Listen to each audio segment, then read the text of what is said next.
Hey everyone, Mike Wolf from Mike Wolf Mastery. Today I'm extremely excited because I have a good friend of mine here on the show in the house, getting ready to teach you some awesome stuff. His name is John McCabe. He's from Edmonton, Alberta, a little bit north of where I live. And he is an expert on rent-to-own deals. And he just finished, I think, his third or fourth or 20th book. I don't know. Every time I see him, he's got another book. This one is called OPH, Other People's Houses. And I'm very excited to have you on the show, John. Good to have you here, buddy. Hey, thanks, Mike. It's good to see you. It's been a minute or two since we've actually seen each other. I know you got to move to the better Alberta city of Calgary, and then I'm actually coming down there next month. Oh well, you'll have to let me know when you're in town. Yeah, for sure. Hopefully I'll still be there because it's getting to be that time of year. Getting a little chilly. It's time for you to vacate the country. Exactly. So let's talk about your new book, OPH, which you're just getting ready to release. Yeah. Tell us a little bit more about that book. So this has pretty much been the whole premise of my real estate investing since 2009. Back then, as you know, I was a business consultant helping grow companies, and I was given my one-day notice. Fortunately, I'd taken a couple of real estate courses, and however, giving such short notice as a contractor and in the middle of a recession, if we all remember the financial crisis was 2008, there weren't really too many jobs for high-priced consultants or even jobs, period. So I had to figure out something to do. I didn't have enough money to buy property to qualify for a down payment. Didn't have the credit because I was no longer employed. So I learned how to actually take over people's properties and use those to actually make money. So that's the sort of the background behind the OPH. Is I was put in a position where I was going to go into real estate, and it was the only avenue that I saw that I could actually do it immediately and actually make money. And that's through using other people's houses. Love it. And I think it's really cool because here we are during COVID times, and a lot of people are probably in the same boat you were back in those days, and they're thinking, hey, I lost my job. I don't know if that job's still going to be there when the dust settles, and maybe I have to reinvent myself, and I don't have a whole lot of cash. So a lot of people think, hey, well, I don't have a lot of cash. I don't have good credit. I can't possibly get into real estate investing. And that's one of the things that you and I both know is that that's totally false. Yeah, this is the perfect opportunity. And this is really when COVID hit is really when the idea of writing another book, because I promised myself after that last book, I was not going to write another book. I just don't like writing books. But then this COVID hit and I saw what was going on. I saw it's very reminiscent of what happened just after the 2008 crisis. I said, okay, there's an opportunity here people are going to have over the next 2 to 3 years, because we're seeing the same signs. People are losing their jobs, a lot of financial distress. People are either missing their mortgage payments or they deferred them. So there's going to be a lot of similarities. So I decided to put the book out and title it OPH, because I think as you and I were actually having a conversation, and that phrase just came into my mind. I think it's like, how do I actually do real estate? It's, well, I take over other people's houses. You see all kinds of stuff about OPM, right? Other people's money. It's like, well, I use other people's houses. So why don't I just start the phrase OPH or the acronym OPH and go from there? And I think you're going to see a lot of opportunity in the next few years. And it doesn't matter if the economy is good, bad, or it's stagnant. This OPH model works in any environment. Absolutely. And not only that, I know that you've done it internationally. I think you said you helped a student over somewhere in Asia use your model. In the Philippines. Yeah, he actually bought one of my books off Amazon, and he reached out to me and contacted me. And I helped him walk through how to actually do it in his country. The only differences between, Canada, the US, the UK, Australia, and the Philippines is not the model itself. It's only the contracts. It's only how you structure it contractually. It would be the only difference, but the model itself would be similar in every single country. That's very, very cool. So are you able to share a little bit of the secret sauce with us? A little bit about how your model works? Sure. Well, the premise of it, the real estate investing strategy behind it is what's called a sandwich lease option. So that's where you lease the property from the owner and you have the ability to sublease it to a third party. And then you have the option with the owner, and then you can either give an option to another party, or you can just use the property. So the whole model is about controlling the property from the homeowner, and that's done through a lease with the ability to sublease, and then an option with the owner. And now you have full control. The owner can't rent it, he can't sell it, he can't refinance it, he can't do anything. You have full control. And at that point in time, you decide what exit strategy or what strategy you want to use. Do you want to turn it into an Airbnb? Do you just want to turn it into a rental? Do you want to, is it a fix and flip? Or is it something you're going to fix up and rent out? Or are you going to actually turn it into a rent own? There's so many different strategies that you can use once you control the property. But the biggest key is getting the control. Right, exactly. Well, I think it's a great win-win-win because obviously a lot of people, a lot of homeowners right now are probably going to be, and especially coming down the pipeline, are going to be struggling to pay their mortgage payments. And that's exactly what happened when I first started. And, you know, Mike, I sort of pride myself in learning about marketing. So even way back then, I'm an introvert. I'm a very proud introvert, unlike Mike, who will talk to anybody in any situation. Well, it makes it really easy to write a book, though. I can't write a book, so I can't stay still long enough at home. So I'm an introvert. So I actually tried to do a cold knock. You know, you're driving the neighborhoods like they teach you to do, looking for that property for sale by owner. I walked up to the doorstep and I started to profusely sweat and have anxiety. It's like, I just turned around, went back to the car, and my friend Heather was driving at the time. I said, I just can't do this. I got to find a different way to attract homeowners. Unfortunately, I had learned enough about marketing at that point in time, back in 2009, that I could write some decent ad copy. And then I created an ad that I still use to this very day, which is 11 years later, the exact word for word ad, because it works so well and attracts homeowners, and they know exactly what you want to do. Basically, I want to rent their house for 3 years and have the option to buy it. So when homeowners back then are, you know, they can't sell their home because the house prices went down, or there's not enough buyers because, you know, the market's flooded with houses, homeowners trying to unload their properties, and not enough buyers. However, there's always people who qualify, who are good people, who just, the bank says no for whatever reason, who could still buy a home today. So I focused on my exit strategy being the rent to own eventually. But as far as acquiring the homes or getting the homes from the homeowners, it was so easy because they were they had a serious problem. And through my marketing, I offered them a solution that actually met the problem or solved their problem. And they were just more than happy to contact me and want a meeting and just want to go through the information and they were more than happy to put their home into the program. Very cool. So it's a great win for them. Yes. It's also a win for the person on the other end of the transaction, because they want to purchase a property. Most people, if they want to do a rent to own, there's usually two reasons. One is they don't qualify for mortgage, or two, they don't have their down payment. Yeah. And so you work with them to help them get to the point where they can purchase that property. So they win and you get paid along the way for helping. Yeah, that was my main exit strategy, but that's not all I did. There's a lot of times I took over properties that I never turned into a rent to own, but I had control of the property. So I would, get some people in there. I would either wholesale the whole deal to another investor who did renovations, and they would fix it up and flip the property, or the property just didn't show well enough for a typical rent to own, but I got it at a good enough price that I could still make $200 to $300 a month cash flow without ever having to worry about anything.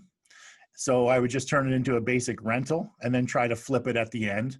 But my main go-to was always to turn it into rent own, because that's where you get the biggest ROI. But other than that, like I said, I did a lot of other use it for a lot of other strategies. And now with, when Airbnb was very prevalent, it's a great way to take over a lot of properties and turn them into Airbnb if that's what you're into. Yeah, that's a really cool strategy. And so, when's your book being released? It's going to be coming out Monday. I don't even know what today's date is, Mike. Yeah, well, that's what happens during COVID. It's just a blur, right? Every day's the same. So, even more importantly, the 21st. Oh, So I'm just sorry. going to make it the 21st. So what I'm actually going to do is it's going to be an advanced copy, an advanced PDF copy. So for 2 weeks only, I'm going to make the advanced PDF copy free download, like absolutely free download, just for 2 weeks only. So that's going to start on September 21 and it'll run for 2 weeks. And then I'll get hopefully get some feedback from the people who download the advanced copy in case I need to make some clarifications. So then I'll go back and make some changes, send it to the editor again. I'll go through this process before I actually get it published. That's great. That's really cool. And I'm sure we'll give a link so all my viewers can get that free copy. That's awesome. Yeah, definitely. And then you don't even have to worry about what date it comes out because we can get it right now. That's right. You can get the advanced copy right now, and hopefully once it does get released, published, then you'll pick up a copy as well because you'll be so excited and obviously want to support Mike and myself. And I can't wait to read that whole 99 cents on Amazon Kindle. Yeah. Oh my goodness. I don't know. Well, these days that's a lot of money for a lot of people, unfortunately. Yeah. But, yeah. And which is one of the reasons why I use this the process. Came up with the OPH model back then, and the model itself. We talked about the underlying strategy, that being the sandwich lease option, but the actual model itself, the OPH, is broken into three different components. The first one being the attraction. That's where we get into the marketing. That's where we solve the problem that the homeowner has. Maybe they don't know they have, but basically we're attracting homeowners who are very interested in renting their house out for, say, 3 years and then selling it. So there's no bait and switch when they call you. You're not having to flip the conversation into something else. They know exactly why they're calling you. So that's the attraction component. You can do that through posting ads on Craigslist or Kijiji or Facebook groups or whatever, if you're doing paid ads. The second component is the presentation and the negotiation. That's where you come up and get the price and terms that work for you. And obviously, when the price and terms work for you, the goal is to get it below today's fair market rent and a price, future buying price below today's fair market value. Well, a lot of people say, well, who in the right mind would actually do that? But when you present it and in such a way and show them the other two options that they currently have available to them, and you actually compare the net they put in their pocket at the end of the day, once they go through the typical rental expenses. If there's a lot of investors that have rentals, there's rental expenses. Oh, and when you're selling a property, there's always selling expenses, getting it show ready, and realtors and negotiating on a price. So once you factor all of that information in, you can still get the home at your price and terms, and the homeowner's still going to make more money. So that's the process of the presentation and negotiation. And the third and final one is the setup and structure, because you want to make sure this is set up for success, not just for yourself, but also for the homeowner and for whatever third party you're going to put into the property for whatever scenario. So making sure it's done to protect everybody's interests, as well as to limit your liability personally, because I'm big on limiting my liability. Absolutely. Yeah, that's very cool. I think that the really cool thing about this whole strategy, though, is you're taking somebody that otherwise might, potentially lose their home to the bank, get really bad credit, and you're giving them a solution that's actually a win for them. And even though they're giving you the control, they're still in a pretty good spot relative to what would have happened had you not met them. Yeah, I've done taken over several pre-foreclosures. So obviously before the bank gets involved, but I would say that probably 85% of the homes I've taken over were move-in ready, and homeowners that they weren't going into foreclosure. The houses were show ready, so they were nice houses, but the homeowners got them in this situation where they either built a new home and couldn't sell the old one, or they got transferred, or they just, one of the the husband or wife lost their job, and they knew that in the near future they're not going to be able to afford it, so they got to downsize, but yet they can't sell it. So there's a lot of, that's the mainstay of the situation, and there's a lot of people out there today in those same situations. So the houses, a lot of them, the majority of them are move-in ready, like they're show ready. You can put somebody in them tomorrow. Then you get the other side, like you say, people going into foreclosure. They've missed some payments. The bank is maybe just starting the legal process, and they're looking for a way out. And the typical investor model is to go in and buy it for next to nothing, or try to buy it. But there's a lot of people, when people today buy their home at say 5% down. I know in Canada, the mortgage insurance company tax on the mortgage insurance on top of the balance of the mortgage. So it's almost like it's 100% financed. I think in the US, they actually they don't tack it on, but they charge you a fee every single month. So it's a different model. But basically at the end of the day, anyone that buys their house at 5% down and they're trying to sell it in today's environment is going to basically have to pay to get out of that house. They're not going to be able to recover any down payment between the negotiations on the price, paying a realtor, in those situations. If you haven't owned that home for at least 7 years, you're going to walk away with next to nothing if you go the traditional route. So a lot of homeowners see this and say, hey, there's a strategy that we could potentially get all of our down payment back, plus maybe a little bit more if we go this model. And what I've just started to introduce as well is a lending model as well. So basically we can calculate to determine if there's enough equity in the property. So if the homeowner does need some cash right now, that we can determine based on the amount of equity in the property, can we lend them any money? So they would get we would put a second mortgage on the property to lend them some cash now, provided they put their home in our program for the 3 years, and then we, typically turn it into a rent own. So I just started building that into the model as well, where we get third parties lending money, and they do it specifically because they put their home in our program. They know that we have a clear exit strategy, so they know that their mortgage is going to be secured. Very cool. Yeah, that's a really neat strategy. And I really like the part about being able to lend them money potentially, because I'm sure some of these people say, well, I'd be willing to do it, but I need some cash, like right now. Exactly. And a lot of times, especially people that have bought with only 5% down, the rent that you can give them doesn't cover the basic bills. So we say, okay, well, here's the situation. Based on our model, we can lend you, say, $20,000, but we're going to hold back $10,000, and we'll give it to you on a monthly basis to make sure that the rent that we pay you plus the extra from the mortgage value that you're borrowing, we'll make sure that we're covering your principal, interest, taxes, or condo fees or whatever every single month. Because in our model, like, we can only pay a certain amount every single month. It's just the way it works, right? It's fair market rent less what they would typically get on a rental model. So yeah, so if we do lend them money, we would hold back if there's a deficit on their monthly amount that we would pay them, if their expenses are more than what we're giving them on our rent. Because let's face it, if your monthly expenses are $2,500 and fair market rent's only $2,000, there's no way you can get $2,500 rental on your home, right? It's impossible. So we have a solution where, yeah, they borrow the money, but we'll hold that money. So we'll pay them the rent, plus we'll top it up with the money that we've held back from them borrowing. So that's basically they borrow it, but we get to hold it. Yeah, that's a really neat strategy. I like that. That's very cool. So any parting words that you want to leave for the audience? I just want to thank you, Mike, for having me on.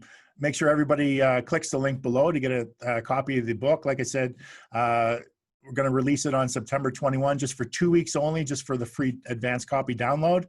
So make sure you pick up your advanced copy download within those 2 week time frame. And then after that, like I said, I'll wait for feedback from all the people that have read it and make any adjustments I need to before sending it off to the editor again, and then getting it published through Amazon. And then we'll make it available, 99 cents on Kindle and probably $19.99 for the for the paper copy. Very cool. Well, thanks so much for being here and sharing your wisdom and sharing your new book, and congratulations on that. Thanks a lot, Mike. Thanks for having me. And thank you, everybody. Take And we'll care. see you when you come to Calgary. All right. Take care, man. Take care. Good seeing you, buddy.